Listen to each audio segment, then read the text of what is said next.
our lab, we use fruit flies, Drosophila melanogaster, to model human diseases.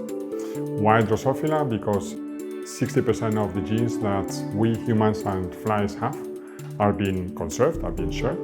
And second, because 75% of the genes that, when mutated, causes human diseases are also conserved in flies. Drosophila is also very good in making genetic analysis of human diseases because of the availability of sophisticated tools to manipulate gene activity first, and second because of the very short life cycle of only 10 days.